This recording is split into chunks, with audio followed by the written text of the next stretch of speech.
started with a quiet ride on the 16 southbound. Mid-morning in the city meant the bus wasn't too crowded, but enough people packed in to fill most of the seats.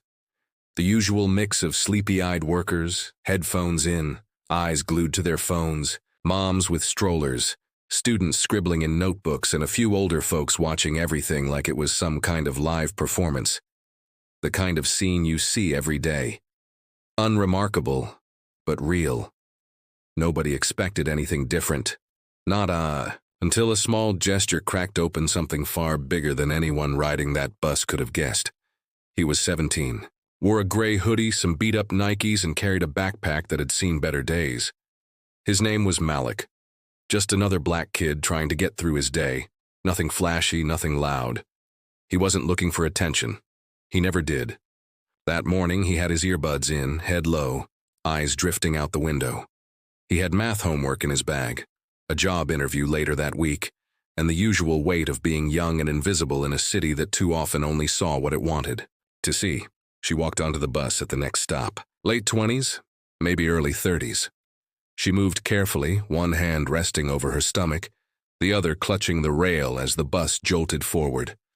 She looked tired, the kind of tired that goes deep, not just in her bones, but in her eyes. Her posture, the way she exhaled like she'd been holding her breath for too long. Her clothes were plain, neat, not expensive, but clean. She didn't ask for anything, just glanced around, quietly searching for a seat. Nobody moved. Malik looked up just for a second, saw her, pregnant, standing, nobody else doing a damn thing. He didn't think about it, just pulled his earbuds out, stood, and said softly, "You can take my seat, ma'am." She hesitated, blinked like she didn't hear him right, but then nodded. "Thank you," she said, voice soft like it hadn't been used in a while. She sat. He stood, grabbed the overhead rail, and went back to looking out the window. But that moment, that tiny silent exchange, sparked something no one could have predicted. People watched, sure, a few nods, maybe a glance of acknowledgement. But the real shift happened when she reached into her bag, pulled out a folded note, and quietly passed it to Malik before getting off at the next stop. No explanation, no words. Just a simple, worn piece of paper with neat handwriting that would change everything. He almost didn't open it, almost crumpled it and shoved it into his pocket. But something made him look. What was written inside would shatter his understanding of that moment, of her, and of something far, far bigger than either of them. It wasn't just a thank you. It was a plea, a story, a warning, and it started like this. They begged for help, but only the Deathworlders answered. Now hold on, let's pause, because this is where everything takes a turn. You see, this story, what began as a simple act of kindness on a city bus, wasn't just about a seat. It wasn't just about a teenager being polite or a pregnant woman trying to get home. That moment was the fuse. What Malik had no way of knowing, what none of us would have believed if we hadn't seen it unfold, is that the note wasn't really meant for him, not entirely. It was meant for anyone who still believed that kindness meant something in a world that sometimes seems to be unraveling at the seams. But Malik? He was the one who answered. And what he uncovered next? It would drag him into a secret war, one nobody talks about out loud, one fought in the shadows between the forgotten and the powerful. And the name Deathworlders? You'll come to understand it. Oh, you will. It doesn't mean what you think it does, but it does mean something. Something ancient, buried, and dangerous. Because when the helpless called out for salvation, when even their own turned their backs on them, it wasn't mercy that came. It was them, and they don't play by anyone's rules. Now you might think all of this sounds like some science fiction twist or movie script nonsense, but that's only because you haven't seen what's behind the curtain yet. You haven't felt what Malik felt when he read the rest of that letter. You haven't met the people he met, or the creatures. And you haven't had your beliefs tested the way his were day after day, as everything he knew about the world started to crumble, because what's coming is already here. You just don't see it yet. So before we move forward, before we unravel the truth tucked behind that seat on that city bus, Remember this. It's never the big events that change the world. It's the small ones, the quiet choices. The people no one sees, and it all started with a seat and a note and one kid who chose to stand. What he does next, that's what they don't want you to know. But you will. Soon. Just be ready. Malik stood there on the bus, the note still open in his hand, heart thudding like he'd just run a mile. The words didn't make sense. Not at first. The handwriting was careful but old-fashioned, like it came from another time. Neat, slanted, cursive. Each line pulled him deeper into a story he hadn't asked to be a part of.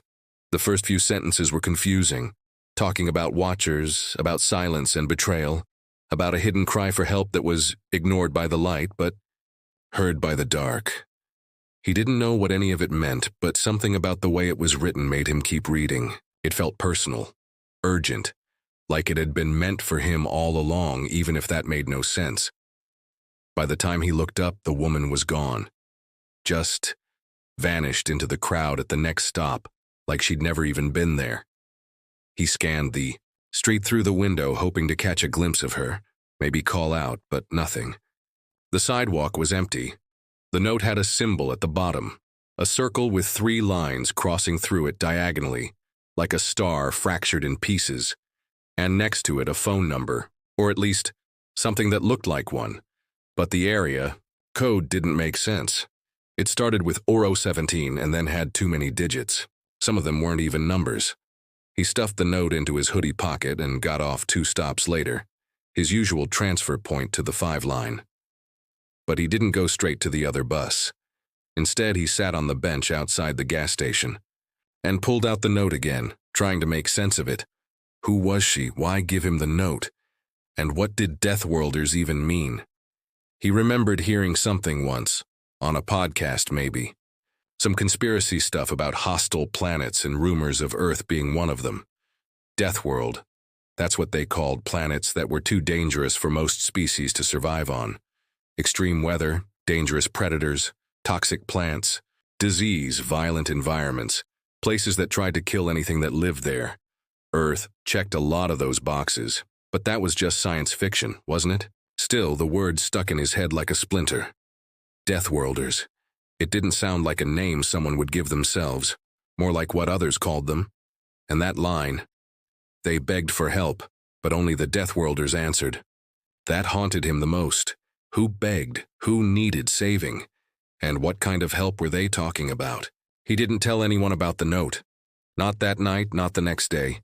He just kept it hidden in the back of his notebook, folded flat like a secret waiting to be understood. He tried searching the symbol online, tried entering the strange number into every chat app and burner site he could think of. Nothing came up. Dead ends. But things started to feel different. Little things at first. People at the bus stop he'd never seen before, just standing too still, watching too long. One of them, a tall man in a faded military jacket, stood across from Malik for 10 full minutes one morning, never blinking. Didn't ask for change, didn't check his phone. Just watched. Malik thought maybe he was imagining it. Maybe it was all in his head. Stress. A weird coincidence. The city was full of strange people after all. Then someone broke into his locker at school, didn't take anything. Just messed up his notebooks, left everything out of order, except for the one with the note in the back. That one was untouched. Not even moved, like whoever it was had flipped through it and made a choice not to take it. By the 3rd day, Malik couldn't sleep. His mind kept circling the same loop.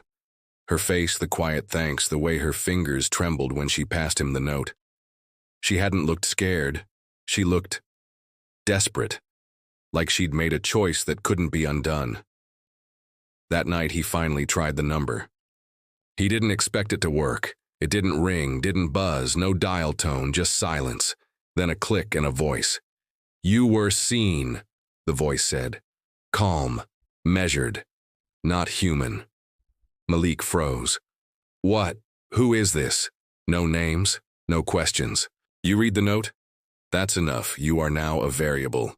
Keep moving, stay off the main routes, burn this connection. You have 6 hours before extraction. The line went dead. He stared at the phone like it had just grown teeth. What extraction? What did they mean by variable, and who was they? Before he could even start piecing it together, his phone shut off, just blinked out completely. No battery. Warning. Nothing. Just black. The screen wouldn't turn back on. That was when he knew, really knew, he was in something way deeper than he could understand. He didn't go home that night. Something told him not to. Instead, he headed to the 24-hour diner down by Riverside, ordered a coffee he couldn't afford, and sat in the corner booth all night watching the door, waiting for something to happen. And something did. Just past 3 in the morning, a woman walked in. Not the one from the bus, someone else, taller, pale, no coat. Her eyes were bright silver, and she moved like her body wasn't quite following gravity the same way everyone else's did. She didn't order anything, just scanned the room, then walked straight toward Malik. She slid into the booth across from him, placed a small black card on the table, and said 3 words, "They're watching you." Then she got up and left. The card was blank except for that same symbol, the fractured star. Malik sat there, pulse racing, mind spinning, and suddenly the whole world didn't feel real anymore. The buildings outside felt thinner. The streetlights hummed louder. People looked like shadows. He was in something now, a story that didn't belong in the real world, but somehow was in the real world. A story about strangers, secret wars, and people who begged for help, and apparently, the only ones who showed up were Deathworlders, whoever they were, whatever that meant. But Malik had the note, he had the card, and more than that, he had a choice. He just didn't know what it was yet, and time was running out. The card didn't feel like paper. Malik turned it over in his hands under the dim diner lights. It was warm, smooth like polished stone, but thin and flexible. The fractured star symbol on it shimmered faintly, almost like it was pulsing with its own heartbeat. He slid it back into his pocket, his fingers trembling without him realizing. Every nerve in his body buzzed with that low, uneasy energy, the kind you feel when you know something's wrong but don't know what it is yet. He sat there till the sun started to bleed into the sky, casting orange light across the empty streets. No one came. No one called. His phone was still dead. At one point he wondered if maybe this was some elaborate prank, but the cold look in that silver-eyed woman's face had been too real. She hadn't blinked once. When he finally stepped outside, the city felt different. Not louder, quieter. Like something had shifted but no one else noticed. He walked fast, sticking to alleys and side streets.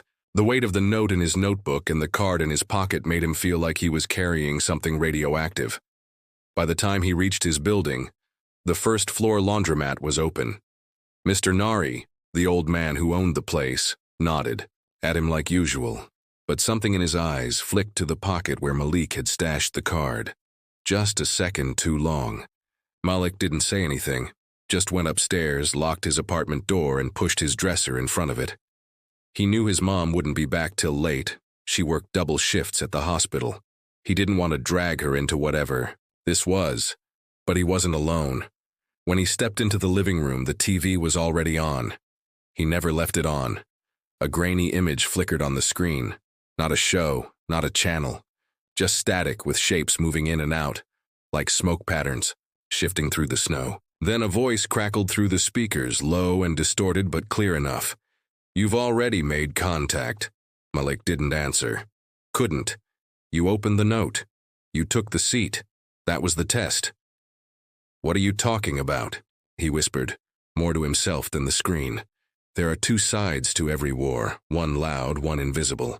The ones who begged, their voices were swallowed. But someone heard. We heard. The screen blinked to black.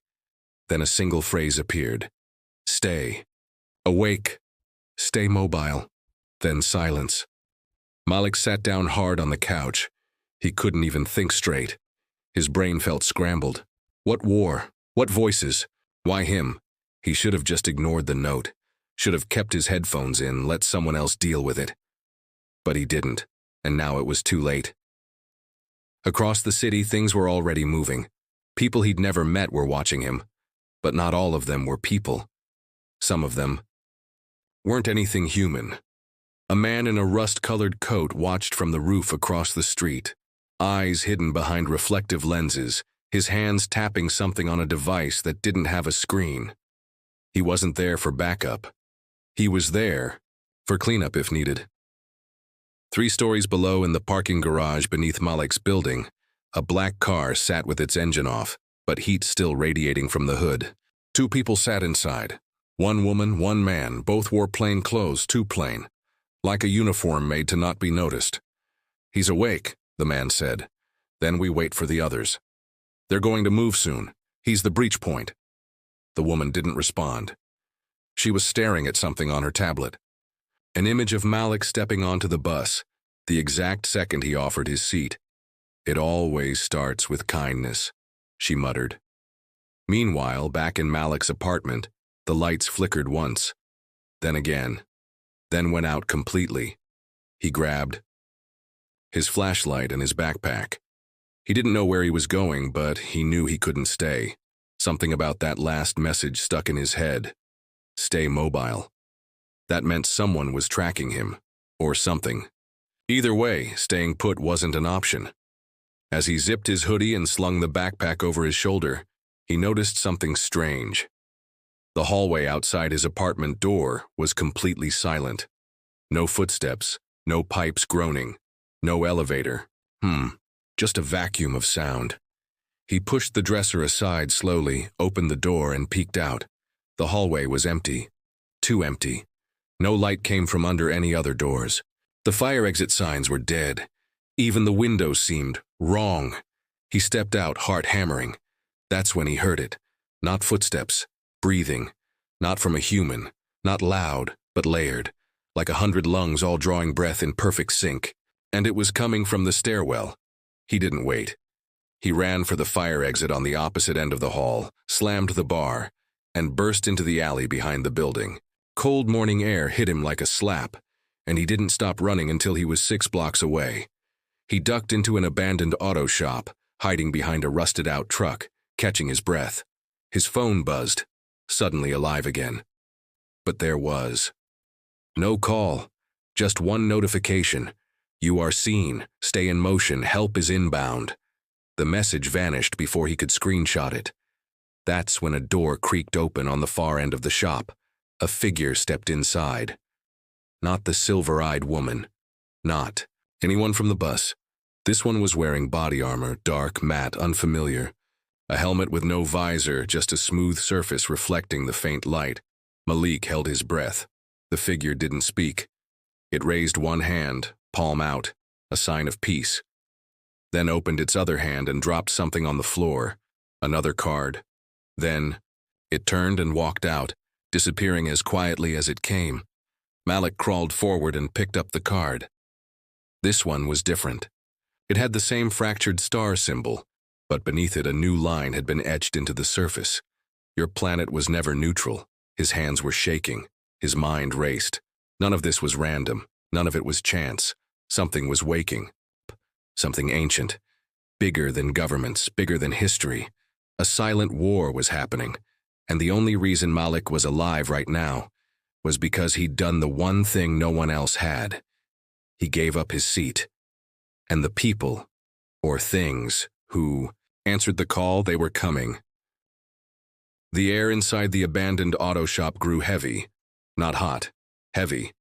Like the oxygen itself was thickening, wrapping around Malik's chest, squeezing just enough to make every breath feel wrong. He clutched the new card, eyes bouncing from corner to corner, searching for any sign of that armored figure, or whatever else might be watching from the dark. The words on the card repeated in his head like a warning bell. Your planet was never neutral. It didn't make sense. Earth wasn't at war, at least not with anything out of this world, right? The news was full of the usual chaos, politics, economy, climate threats, crime. But this was different, deeper, hidden. And somehow, he was at the center of it now. Outside, the morning light had shifted. The city looked the same, but the sounds were off. No traffic, no sirens, no barking dogs or birds chirping. It was like something had pressed pause on the whole world. Even the breeze had stopped. The silence was too perfect, too unnatural. He stepped out of the garage cautiously, backpack tight against his shoulders. A few blocks away, he could see the rooftops of downtown, the broken skyline stretching out against a gray sky. He needed answers, but more than that, he needed to survive. He remembered the fractured star, the phone call, the silver-eyed woman, the whisper, "You're the breach point." Who was he to anyone? But that was the question, wasn't it?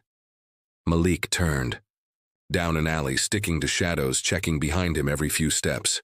He still had the original note, and the first card, and now a second one. They all felt linked, like pieces of some ancient puzzle that had been passed from person to person, across years or maybe even centuries. And each time it waited for someone like him to come along, someone who acted without asking why. He ducked into a corner shop. Lights were on. The door was unlocked. But no one was inside. No cashier. No customers. Not even ambient music. Just rows of still cereal boxes and humming refrigerators. He walked to the back and froze. On the wall, scratched into the plaster, was that same symbol. Fractured star. And underneath it, carved deep in messy handwriting, they lied about the war. We were the threat. Malik backed away slowly, his pulse spiked.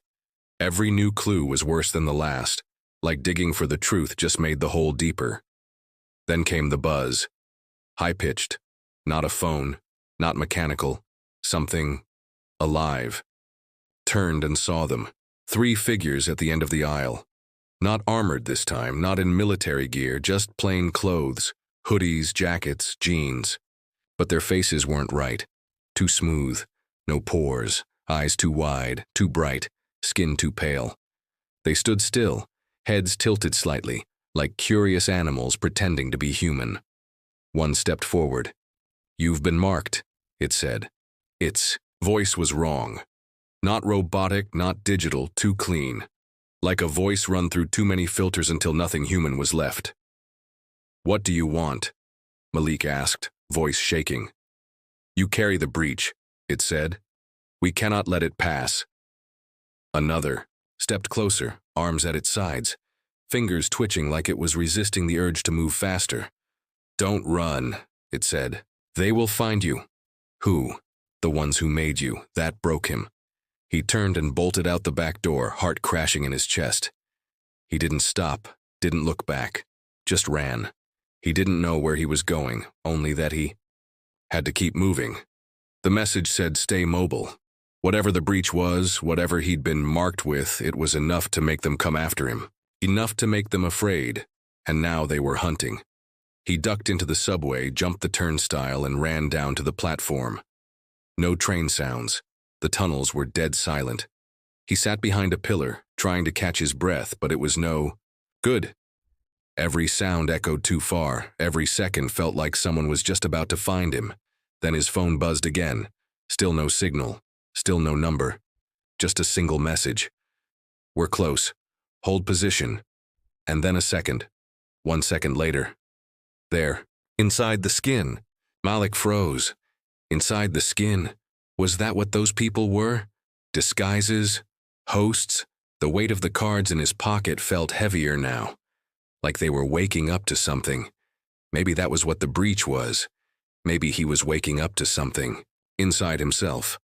A low hum started to rise through the tunnel. At first it sounded like the train was coming. But then it shifted. Lower, more guttural. Not mechanical. Organic. A faint wind blew through the tunnel, pushing bits of paper and dust across the platform. Lights overhead flickered. Malik pressed himself flat against the wall. Every instinct in his body screamed run, but he couldn't. Not yet. He reached into his bag and pulled out the note, unfolded it again, slower this time, as if the paper itself could give him courage. The handwriting shimmered now, like heat off pavement. A new line had appeared at the bottom. "You are not the weapon. You are the signal." The light at the end of the tunnel turned red. The hum got louder. Something was coming. Not a train. Something alive, something huge, and somewhere above, beyond the city, in the sky cloaked by clouds, they were watching. B. Deathworlders, not saviors, not monsters, responders, and they were on their way.